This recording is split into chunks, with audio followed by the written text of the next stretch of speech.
Aloha, Athena Angelique here with Such Good Dogs. Today we are going to talk about what kind of supplies you need for a new puppy, or if you're bringing a new dog into your home. So this is Ahsoka. Say hi, Ahsoka. Ow! Ahsoka is our new puppy. We've had her for about 2 days now. She is a lab mix. She is 9 weeks old and currently 9 pounds. She should be 50 to 60 pounds. We'll see what happens. So what kind of supplies do you need to get for your new puppy? So the first thing you want to get, obviously, is a collar or harness. This is a collar that we've had around for a while that I've used for a couple of different puppies and some clients' dogs as well. When it comes to getting a collar or harness for your puppy, they grow very, very quickly, and they're going to grow through several of them. So make sure you don't get the really nice fancy one until they reach their adult size. I recommend waiting till they're at least 8 months, maybe even a year old, before you get the perfect collar that might be a little bit more expensive. You can also do a harness. Like I said, they can also grow out of those very quickly. This is actually Devo's harness. This is a rough wear harness, which is a fantastic brand. We actually waited to get this until he was his adult size. Hey, Good girl. Obviously, with your collar or harness, you're going to need a leash. So what I recommend is a regular 4 to 6 foot leash, like this, just a simple clip on the end. I do recommend you do not use the flexi leash or the extended leash that comes out of the little thing. Not only are they not safe, they are not secure, and they actually help teach your dog to pull on the leash, which is not something I hope that you do not want. So if you want to teach your dog to walk properly on a leash, get just a regular 4 to 6 foot leash. Of course, you're also going to need a kennel or crate for your puppy. Puppy is learning all kinds of new things, including what she can and cannot chew on and where she can and cannot go to the bathroom. So having a crate is a great way to help teach her many of those things, and a great way to help teach her how to hold her bladder. So you want a crate or a kennel that's big enough for her to stand up in and turn around, but not too much bigger than that. If the area is a lot bigger than that, she can sleep in one place and then go potty in another place. So we want to teach her how to hold her bladder. So you need something fairly small. But obviously, she's really little right now, but she's going to grow up to be a 50 or 60 pound dog. So the crate that we have her in is for a 60 pound dog size. So what we did was actually block off part of her crate, so she has a smaller area, and then as she grows bigger, we're going to give her more room inside of her crate.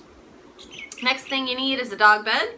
We have several dog beds around the house because we have several other dogs, so she's actually going to share her dog bed with everybody else, and that's okay. If you have other dogs in your house and you bring home a new dog, they can share things. You can also get them their own if you would like. Of course, you're going to need dog food and dog treats. If you are interested in learning how to pick out a proper or good dog food, we have information on that both on our YouTube and on our blog. The main thing you want to avoid in your dog food and dog treats is corn, soy, or wheat. Ow! For dog treats, you want something soft and stinky. Soft so you can break it up into small pieces for training, and stinky because obviously your dog is going to like something stinky. What's this? What is that? What is it? Yes! Of course, you're also going to need bowls for your food and water. We just got her a food bowl because we do have a large water bowl that all the dogs share, so she shares her water. But we actually have a separate water bowl in her kennel. Okay, what's that kitty? Good girl. Obviously, toys are important. Get a toy, good girl. You want to have several different kinds of toys. This is what we call a plush toy. It's very soft and it's got squeakers in it, which are very exciting. This is also what we call a skinny. So it comes without stuffing. This is something I recommend and even highly recommend for puppies because they are going to chew and destroy so many toys. They're less likely to want to destroy this because it does not have the stuffing in it. There, of course, are a lot of other toys. I recommend getting different types of toys. We got this toy as well. In case you missed it earlier, her name is Ahsoka, which is a Star Wars reference. So for those of you who know, that's why we got Darth Vader. So this is more of a canvas kind of fabric, so different texture for her to try out. Okay, get it. She likes that toy. And I do also highly recommend a Kong. These are fantastic. So what I like to do with these is stick peanut butter and a little bit of her food in there. You can even freeze it the night before. And she's been interested in this off and on today. This is a great thing to help keep her occupied, especially when you first leave the house. Keep her occupied so she'll chew on that for a while. Good girl. Yes, it's a good girl. You do also want to have some bone options. Puppies want to chew, chew, chew. So this is what's called an antler. There's like elk and deer antlers. These are great. She actually found our other dog's antlers and she loves these very much. There are other types of bone options you can get as well. The thing I do not recommend is rawhide bones. Rawhide bones are generally not really good for your dog, and they could have all kinds of different like dyes and artificial chemicals and things like that in them. They're just not good. This is 100% all natural. The only thing in this is it's from an antler, from an actual animal. So we didn't add anything. There's nothing toxic in here. This is good for your dog. Other things you make sure you want to have as well is an ID tag, which she has with my phone number, and she also has a license from Maui County. So we haven't put that one on her yet because it's a little bit bigger and she's still pretty small. Make sure you have poop bags. Always, always please pick up after your dog. I do not like stepping in dog poop, as nobody does. I am nice enough to pick up my dog poop. I hope that you are as well. Other things you want to consider: get a brush, shampoo, and nail trimmer for your puppy. Oh, what did we find? Good girl. Keep your puppy clean. Some shampoos need to be specifically for puppies. They do also make shampoos that are okay for a dog of any age. Another thing you would want, this is important. This is what's called Nature's Miracle. You want a cleaner that has an enzymatic component to it. Now, when it comes to cleaning up puppy messes, if we use regular household cleaners, we can't really smell it anymore, but they still can. And what happens is they have there's that little scent that they can pick up on, and it actually encourages them to go potty in that area again. So to really clean it up and make sure that your dog is not encouraged to potty in the house where they're not supposed to, make sure you're using Nature's Miracle or some sort of other enzymatic cleaner. Like this. Good girl. The last thing you want to consider is once you get to your vet, you have to do monthly flea and tick and heartworm pills. Very, very important, along with your regular puppy shots for parvo, distemper, all kinds of other things, rabies if you're on the mainland or other areas in the world. So those are the main things you want for your puppy, and we're also going to have a list at the end of the video that lists everything off, so you can just take a peek at that. There are some other things that some people like, and I'm going to throw out for you to consider. Some people use them, some people don't. First would be a food storage bin and a food scoop. We have both of those things. I find them very handy. Keeping the food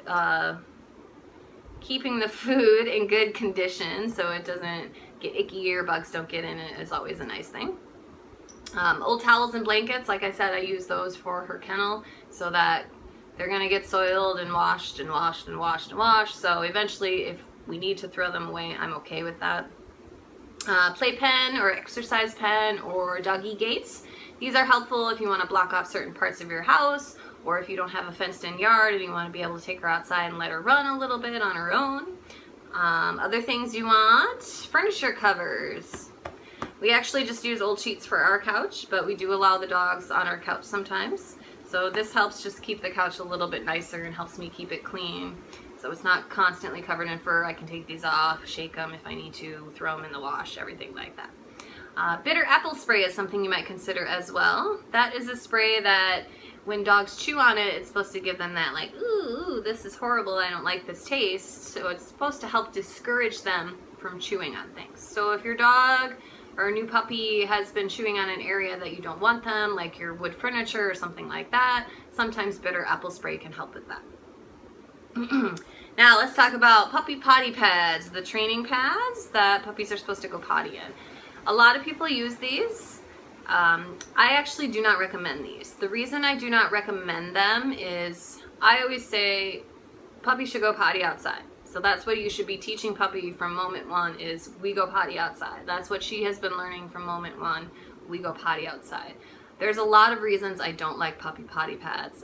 One, puppies tend to chew them. destroy them, rip them apart, and not potty on them. Even puppies who do use them, what happens is people will pick up all their like area rugs and throw rugs and then put down puppy potty pads and use those to teach puppy to go potty, which you're teaching your dog to go potty in the house, which I do not recommend. But what happens is they think puppy is potty trained, and they pick up the pee pads and put down the throw rugs, which are very similar in shape and size and consistency to the puppy pee pads, and then puppy thinks that, oh, this is marking where I'm supposed to go to the bathroom. Happens all the time. I've heard it hundreds of times. So I do not recommend puppy potty pads. If you need something in your house, like you live in a high-rise or something like that, what I do recommend is getting one of those little artificial grass things. Then they're learning the same sort of texture as they would be learning to go on potty outside. Other things you might want to consider: an easy walk harness. So regular harness clips in the back is designed for hunting, trekking, pulling purposes. Easy walk harness clips on the chest. So it helps teach a dog not to pull on the leash, because when they pull, they actually sort of pull themselves around. One of my favorite things, if you have a dog that's really pulls on the leash, it's a tool that can really help you. Car safety harness is something you might also consider. Keep your pets safe in the car, just like we wear seat belts. They should wear their car safety harnesses. Excuse me, if you live in cold weather with, ice and snow and things like that, you might want to consider cold weather attire for your puppy or dog, especially if they have very thin fur or things like that. Some people get booties for their dogs. Those are things you can consider. And then the last thing you might want to consider is pet insurance. I have many clients who swear by it, many clients who are like, nah, I'm not going to waste my money on that, but obviously something for you to consider. So I hope that this video has been helpful and informative for you. And like I said, we're going to have a list of the things we mentioned in this at the end of the video. And you are going to be seeing much more of Miss Ahsoka here. Thanks for watching Such Good Dogs. You're a good girl.